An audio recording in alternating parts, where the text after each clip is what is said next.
A couple months ago, I got this really intriguing email from my friend Abby. She lives in New York City, and this old letter got delivered to her apartment.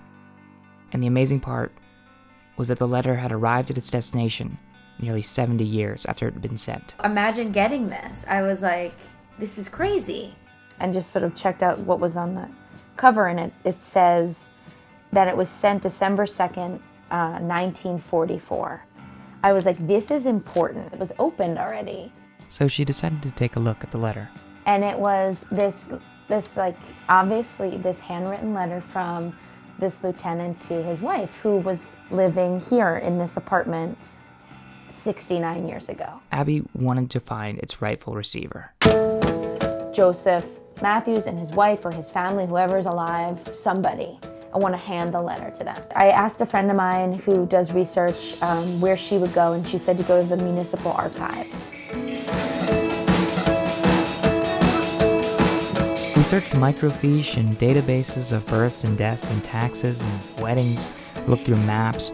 We went to the Greenwich Village Society for Historical Preservation and then the New York Historical Library. But everywhere we went, we got the same results. This guy sort of lived in my apartment. Okay, we don't have, if it was a famous person, a city official, we would have something. If you're looking for, we don't have it on individual citizens. So we didn't find anything, I think because Matthews and Joseph Matthews, and because there's no first name for his wife, that it was like very broad, this search. A few weeks passed and Abby searched online, made some calls, but everything came up short. There was like no way for me to find where he was now or anyone he was related to, because it just kept saying Lieutenant Joseph Matthews, Lieutenant Joseph O. Matthews, and it was like, I knew his name already, and I just couldn't find anything. A couple years ago, I found this roll of film in the snow and I made a YouTube video asking the internet to help me find the owner. Thousands of people online responded, and the search eventually led me to Paris to return the film. So I suggested to Abby that we try something similar for her letter.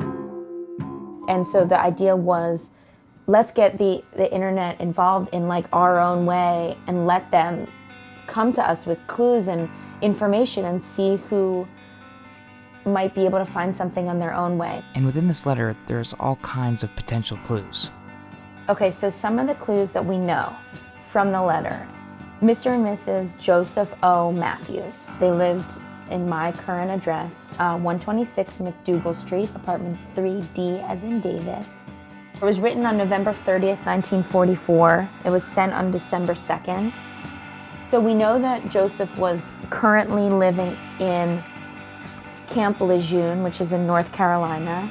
Some other clues, he mentioned someone, Bud Morris. He talks about how Bud was upset because it seems he received a letter from Charlotte. So it could be a Bud and Charlotte Morris.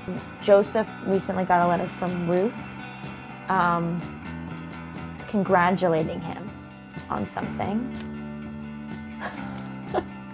I mean, if these, to someone these clues might be like, oh my God. Abby explained that she didn't feel comfortable sharing the more personal parts of the letter online. It's not my purpose to read it out loud for like the internet. When we find the person, I don't think they need to hear my narration of this like really sort of intimate letter. Abby was curious about the people who lived in the same spot so long ago. You know, Greenwich Village in 1944, it was like a thriving area of the city in terms of like arts and culture. And I don't know, I think it says something about the people that I'm looking for. I'm hoping it's like a little old man and a little old lady that I get to be like, I'm finally delivering this to you. How cute would that be? My God, right? Ah, I love old people. Abby and I set up a few places where you can get involved. At lostletterproject.com, on Twitter, #lostletterproject, or on Facebook. And if you find something cool, document it with your phone or with your camera, and we'll try and include it in the future video updates. I'm hoping this is gonna work out.